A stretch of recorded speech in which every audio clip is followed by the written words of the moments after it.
So now we're going to use the leg loops by themselves. We're going to let the swing be behind us. Okay. Standing in the center of the mat. So I usually come down through a pose too. We can just come down anyway. But I usually come into like a push-up position. And then I bend my knees.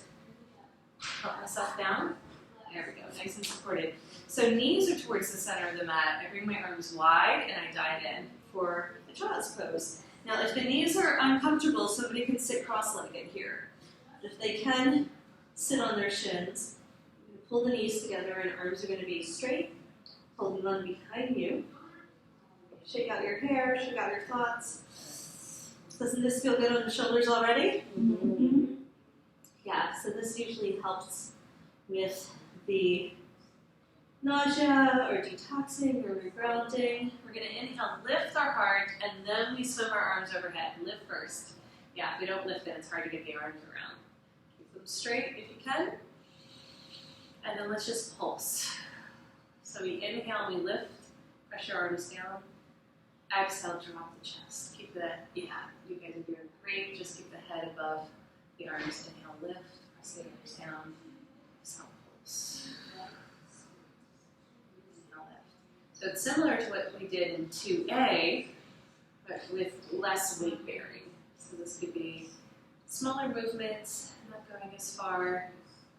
And then we're going to inhale, lift, and then swing the arms wide, drop in, bow down, shake it out.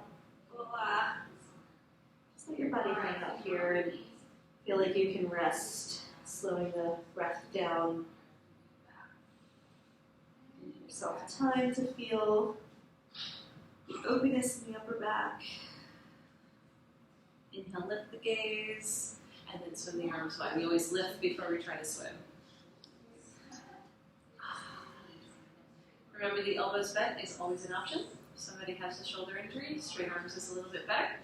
Then what we're going to do is turn our fingers towards us and bicep curl up. So pull and bicep, curl up.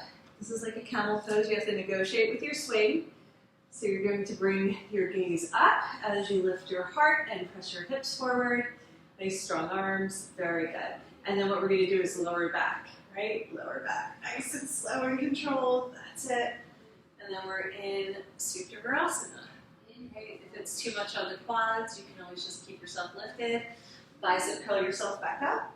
Pull up. Yes. Max camel. Exhale, lean back. Lean back, nice and slow and controlled. Does anybody need to change their hand position? Let's try another hold when we come back up. Inhale, bicep curl up. If your fingers are kind of getting squished, I do a wrist wrap, which is really nice. So your hands are, yeah, you guys got it. Hands are up, you grab, and then when we lean back, you don't have to go as far, and then it's a nice traction on the wrists. Okay, one more time. Inhale, lift, bicep curl up to camel. Get in front of the swing if it's going to have you fit perfectly. And then we're going to dive back in, so arms wide. Roll on down. Sometimes what I do here, just to give people a sense of how much upliftment we're getting from using the swing, I just release the leg loops all together. So give the hands a break whatever they need, and then I have it come down. And just notice how heavy the body feels when it's fully released. It's going to feel completely different, like gravity has a stronger hold. Yeah. So that little bit of buoyancy really helps create the spaciousness, and then it's also nice to revisit gravity. Okay, great. The last pose I usually do here is the wide straddle forward fold. So we're going to come to sit, and then we're going to hold on to the leg loops. I just lean to the side. Okay? Once I lean to the side, I'm going to bring my legs wide. Again, really great for grounding if your person needs a lot more time to feel ready for flying and floating. So what we want to do here is focus on our upper body like we have been, but notice that you're really sinking the hips back. The more your hips sink back, yeah, you can play with it too, which is nice to do some roundabouts, right? The more your hips sink back, the more your chest can come forward. Let those two parts work together. Beautiful, guys. I like to flex the feet here just to keep that energy line all the way down to the toes. Yeah, leading with the chest. Doesn't that feel amazing? letting the arms stretch from side to side. Gives people a chance to get the flexibility in the hips and legs that you need in order to come all the way into your forward folds. Beautiful. And then there's so many, we'll go over some more poses, but there's so many poses we can go from here if we wanted. We can squeeze our legs together and lean back and come into a fish. Sweet. La poisson, right? So again, it's about lifting the heart, squeezing the bottom tips of the shoulder blades together. Do you guys know what I mean when I say bottom tips of the shoulder blades? Is that making sense? Yeah. What about your buttocks? What about it? You relax that? Squeeze that?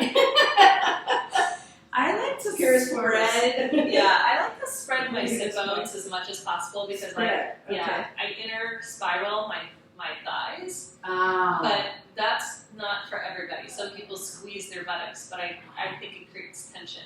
Yeah. So if I spread my sit bones, which is like shoulder blades are squeezing together, sit bones are spreading. Right. So those are going in two different directions. Okay. Beautiful, guys. So yeah, so we can do a bunch of things from the floor sequence or the ground position, but let's just kind of stick to the upper body and we'll do it again tomorrow. And then we're going to come into our standing sequence. One more.